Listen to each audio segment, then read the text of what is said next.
महाराज की जय। पार्वती पते हर हर हर महादेव।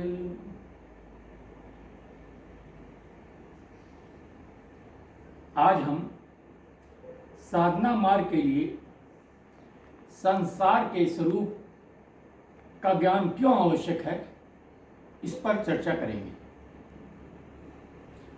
हम आरंभ में विचार करें कि हम कौन हैं एवं हम स्वयं कौन सा आनंद चाहते हैं या किसी और के लिए आनंद चाहते हैं। हम कौन हैं यह तो हमें नहीं पता, किंतु इतना पता है कि हमें स्वयं आनंद चाहिए। किंतु हम यदि ईश्वर के अंश हैं तो ईश्वरीय दिव्यानंद से ही हम आनंदमय हो सकते हैं। अब आप यह अनुभव कीजिए, विचार कीजिए, जब आप जागृत अवस्था में रहते हैं तब आप सोचते हैं कि मैं देखता हूँ, मैं सुनता हूँ, मैं सूंघता हूँ। भावार्थ यह है कि आप समझते हैं कि आप ही इंद्रियां हैं। किंतु जब आप स्वप्न की अवस्था में स्वप्न देखते हैं तब यद्यपि शरीर की इंद्रियां आपकी खाट पर पड़ी रहती हैं, फिर भी आप स्वप्न में न जाने किस आंख से देखते हैं, सुनते हैं, सूंघते हैं। इससे सिद्ध होता है कि आप इंद्रियां नहीं हैं और मन की उपस्थिति में भी आप गहरी नींद यानी सुषुप्त अवस्था में सो जाते हैं और कुछ भी अनुभव नहीं कर पाते। तो क्या सिद्ध हुआ? यह कि गहरी नींद में मन का अभाव रहता है। अतः आप मन आदि भी नहीं हैं। आप व्यवहार में भी बोलते हैं, अनुभव करते हैं कि हमारा मन है, हमारी आँख है, हमारा कान है, हमारा शरीर है। मैं तो सदा मेरे से पृथक ही रहेगा। यानी यदि तर्क युक्त मैं को पूछा जाए तो इतना ही उत्तर पर्याप्त है कि जो मेरा न हो वही मैं है। तात्पर्य यह कि मैं पदार्थ नहीं, शेष अंतःकरण एवं इंद्रियां आदि सब प्राकृत है। मैं ईश्वर का अंश हूं, जिसे गीता में भी यही कहा गया है। ईश्वर अंश जीव अविनाशी। अतः सिद्ध होता है कि मैं इंद्रिय मन आदि नहीं, अपितु ईश्वरीय अनादिकालीन नित्य अंश है। अतएव हमारा सुख भी ईश्वरीय ही होगा। यही कारण है कि यद्यपि मन प्रतिक्षण हमें यह धोखा देना चाहता है कि अब की बार मुझे अमुक वस्तु प्राप्त हो जाए तो हमें सुख मिल जाएगा। वह वस्तु मिल भी जाती है परंतु सुख नहीं मिलता। अब आप संसार के सूक्ष्म एवं स्थूल रूप पर चिंतन करें, क्योंकि हमारा मन अटका हुआ है एवं बुद्धि भी अटकी हुई है कि संसार में सुख अवश्य है एवं सुख अवश्य मिलेगा। तभी तो हम प्रतिक्षण इसके लिए प्रयत्नशील रहते हैं। संसार माया से बना हुआ है माया एक ईश्वरीय अनादि शक्ति है। माया खिलवाड़ या वहम नहीं है, अपितु एक शक्ति है। रामायण के अनुसार भी माया ईश्वरीय शक्ति है, इसी से यह संसार बना हुआ है। अतएव मन एवं सांसारिक पदार्थ सजातीय होने के कारण एक दूसरे के सहयोगी हैं।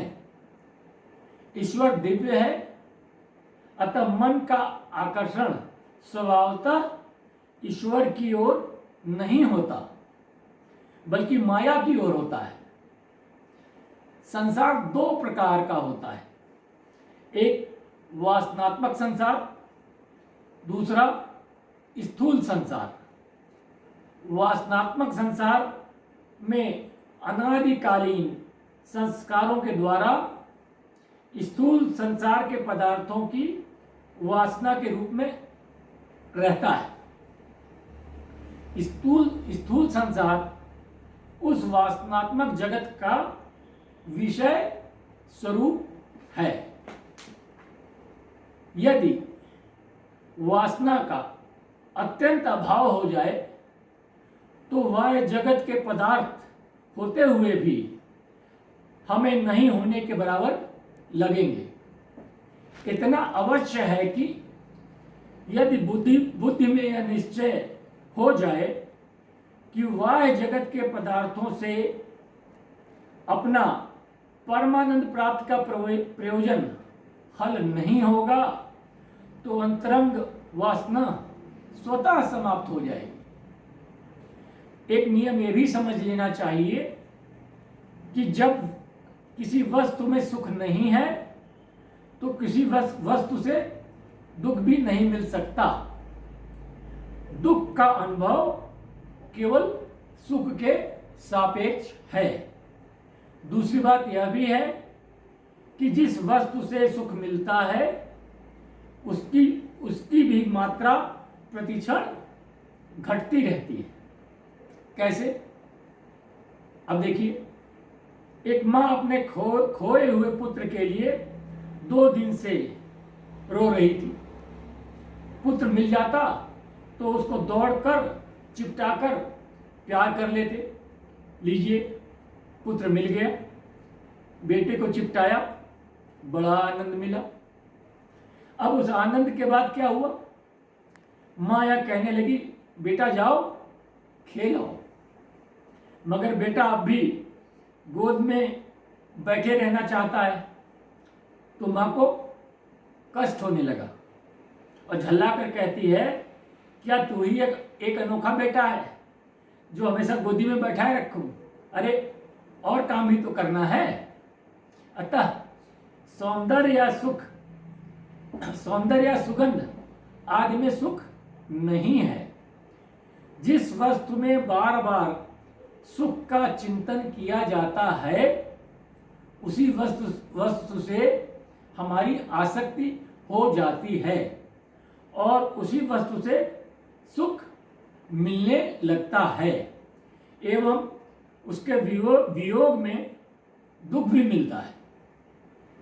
एक बात यह भी ध्यान में लाने की है कि किसी भी इच्छा की पूर्ति होने पर क्षण भंगुर सुख तो मिलता है, किंतु तत्क्षण ही उससे लोभ भी उत्पन्न हो जाता है। बस इसके बाद प्लानिंग और प्रैक्टिस शुरू हो जाती और फिर वही पुराना गोरख धंधा। और यदि इच्छा की पूर्ति नहीं हुई तो क्रोध भी उत्पन्न हो जाता है। इच्छा की पूर्ति या आपूर्ति में से एक अवश्य होगा। अतः सुख है तो दुख भी अवश्य होगा।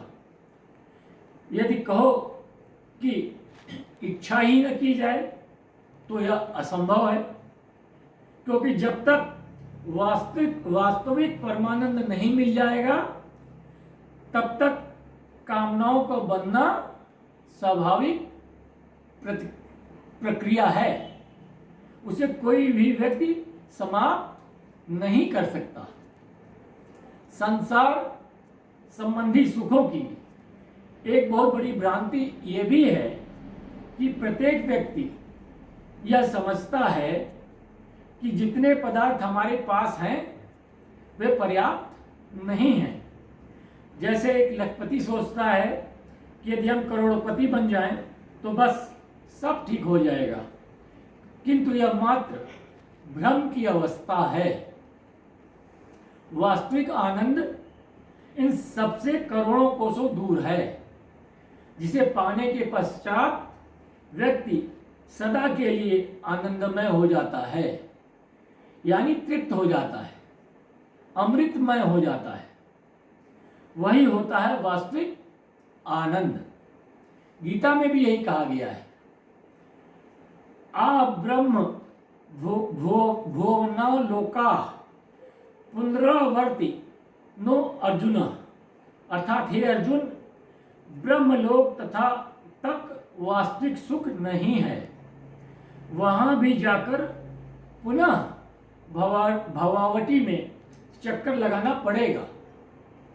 पुनः गीता में भगवान कहते हैं, मामुपेत्य तू कौन्तेय पुनर्जन्म न विद्यते, केवल मुझको एवं मेरे लोक को प्राप्त करके ही जीव मुक्त हो सकता है, यानी परमानंद प्राप्त कर सकता है। अब संसार का एक विलक्षण परिवर्तनशील स्वरूप समझिए। विश्व के प्रत्येक जीव के अंतःकरण में सत्व, रज और तम तीनों गुण नित्य विद्यमान रहते हैं एवं तीनों गुण स्वभावतः परिवर्तनशील भी हैं।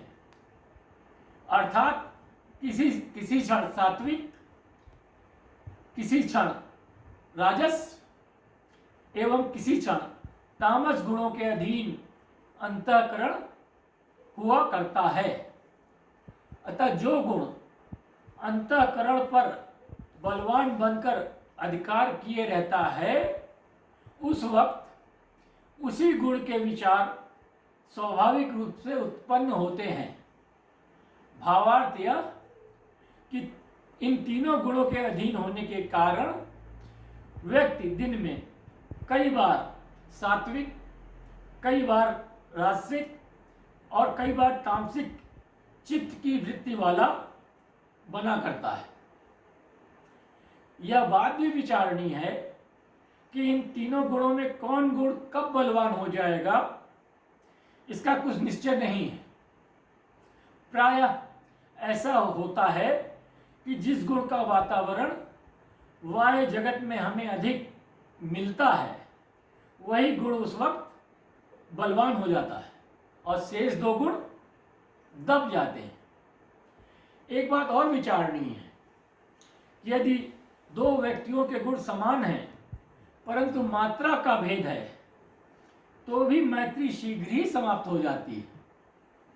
जैसे किसी पुरुष ने अपनी स्त्री से कहा, आज चलो पिक्चर देखने चलते हैं। स्त्री उस वक्त रजोगुण से युक्त थी।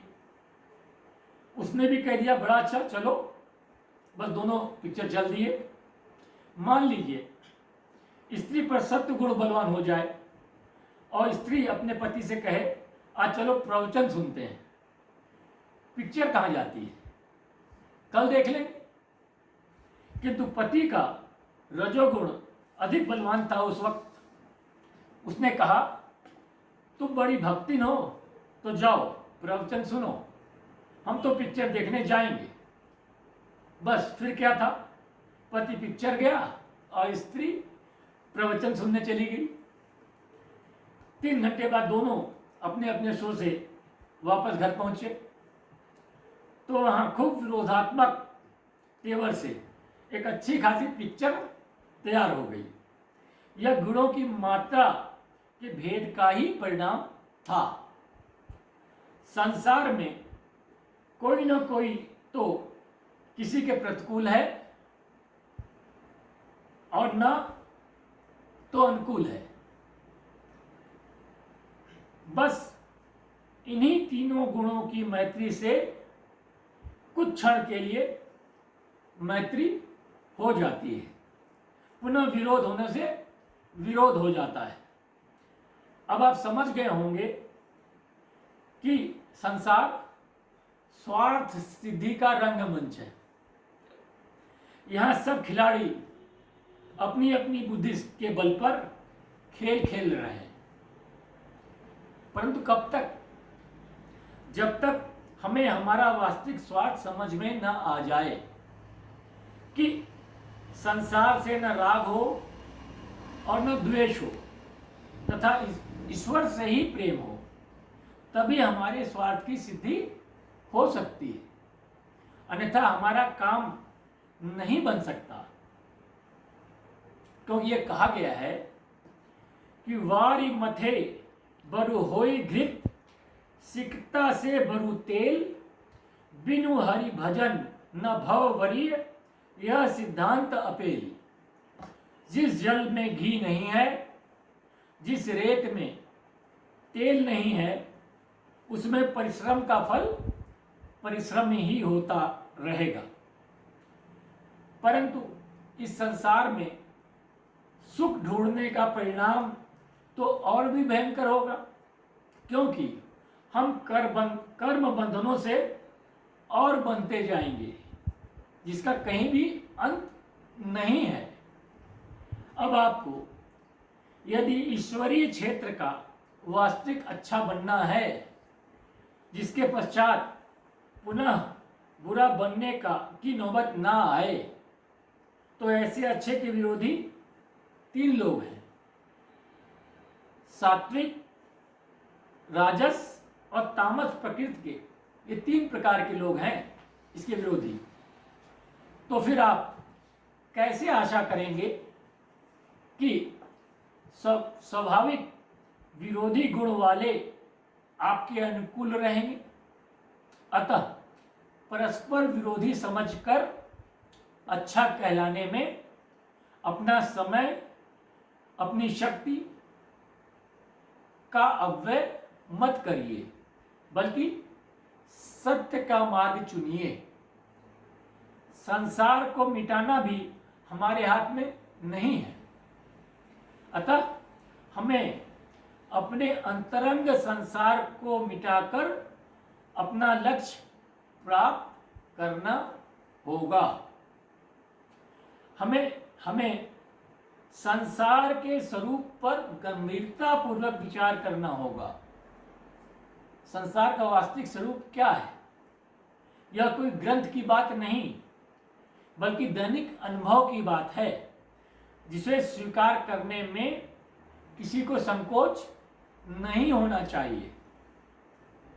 एक बड़ी विलक्षण बात यह भी है कि लोग बड़े दावे से कहा करते हैं कि संसार मिथ्या है, इसमें सुख नहीं है, फिर भी संसार की ओर तेजी से भागते चले जा रहे हैं। इस रहस्य को भी गंभीरता पूर्वक समझना होगा, या कि जब जब संसार संबंधी किसी प्रिय वस्तु का हमें अभाव होता है, हम यह कह देते हैं कि संसार मिथ्या है। हम लोग संसार के अभाव से घृणा करते हैं, संसार से नहीं। आप लोग जो ईश्वर को मानते हैं, यदि उन्हीं ईश्वर का वचन भी तो हमें मानना चाहिए। आप कहेंगे हम अवश्य मानेंगे, तो सुनिए, भगवान कहते हैं कि मैं जिस पर कृपा करता हूं, उस संसारिक धन, पुत्र, स्त्री, पति, प्रतिष्ठा आदि सब उससे छीन लेता हूं। क्या हम इस सिद्धांत को हृदय से स्वीकार करेंगे? अब आप लोग कह सकते हैं कि इसकी क्या जरूरत? क्या संसार के ऐश्वर्य के रहते हुए ईश्वर की प्राप्ति नहीं हो सकती है? अतः यह समझना होगा कि साधना अवस्था में संसार के बहिरंग ऐश्वर्यों से हमें बचना है, क्योंकि संसार के ऐश्वर्य बड़े बड़े साधकों को पाताल में ढकेल देते हैं। कहा गया है, नहीं को अस जन्मा जग माही, प्रभुता पाई जाहि मद नाही। जिसमें ऐसा कोई व्यक्ति नहीं है जिसमें मद हो और प्रभुता पा गया हो। कुंती भगवान से वर मांगती हैं, विपदा संतु न सतत्र तत्र जगत गुरु, भवतो दर्शन यत् स्याद पुनर्भव दर्शनम। अर्थात मुझे सदा संसार के ऐश्वर्य का अभाव यानी विपत्ति ही दीजिए, क्योंकि सांसारिक वस्तुओं के अभाव में अहंकार हमें नहीं होगा, तभी हम आपकी ओर बढ़ सकेंगे। भावार्थ यह है कि साधना अवस्था में संसार से उतना ही संबंध रखना चाहिए जितने कम से कम में आवश्यकताओं की पूर्ति हो जाए। साथ ही विशेष तौर पर यह भी ध्यान रखना चाहिए कि मन की आसक्ति किसी पदार्थ में नहीं होने पाए, तभी हमें सिद्धि की प्राप्ति हो सकती है, सच्चा साधना मार्ग मिल सकता है। यह हमारा सांसारिक सुख मात्र काल्पनिक सुख है। कोई भी व्यक्ति किसी भी इंद्रिय विषय की वासना बनाकर यदि अनुभव करे या बिना बनाए हुए अनुभव करे, बस दोनों के अंतर से स्वयं सब कुछ समझ में आ जाएगा। भावार्थ यह है कि संसार का वास्तविक स्वरूप समझ कर ही मनुष्य विरक्त हो सकता है। विरक्ति का अर्थ हमें अलग से बताने की आवश्यकता नहीं है।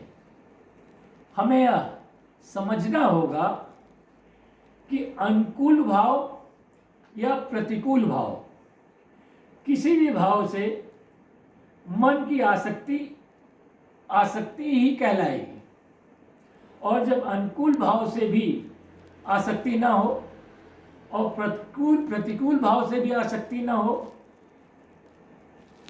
तभी वैराग्य कहलाएगा।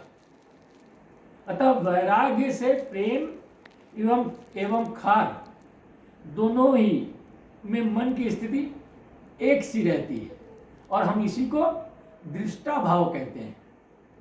यही प्रमुख कारण है कि अनुकूल भाव से मन को श्याम सुंदर से एक कर देने वाली गोपियां भी भगवत स्वरूपा बन गई, एवं प्रतिकूल भाव से मन को श्याम सुंदर में एक कर देने वाले कंस आदि भी भगवत स्वरूप बन गए। अब आप समझ गए होंगे कि संसार से वैराग्य करने में मन को राग द्वेष रहित हमें करना होगा, तभी मन संसार से स्वतः उदासीन हो पाएगा। कबीर के दोहे में भी कहा गया है, कबीरा खड़ा बाजार में सबकी मांगे खैर, ना काहू से दोस्ती ना काहू से बैर। बस यही अवस्था वैराग्य की है। यह ध्यान रहे कि जब तक मन की ईश्वर के अतिरिक्त अन्यत्र कहीं भी राग या द्वेष युक्त आसक्ति रहेगी, तब तक ईश्वर शरणागति हमें प्राप्त होना असंभव है।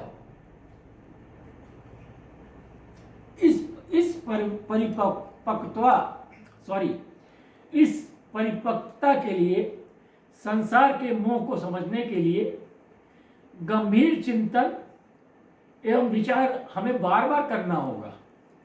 बार बार चिंतन से ही हमारे संकल्प में दृढ़ता आएगी। अब आप समझ गए होंगे कि उस विरक्त मन को हमें ईश्वर को शरणागत करना है, जिसकी शरणागति के परिणाम स्वरूप हमें कृपा प्राप्त कर मनुष्य को ईश्वरीय ज्ञान एवं ईश्वरीय दिव्यानंद की प्राप्ति हो सकती है। अब हमें यह तो ज्ञान हो ही गया कि हमारा सांसारिक पदार्थों द्वारा वासना पूर्ति का मार्ग गलत है, किंतु फिर भी हमारे परमानंद स्वरूप ईश्वरीय घर पहुंचने का मार्ग कौन सा हो सकता है, यह जानना होगा।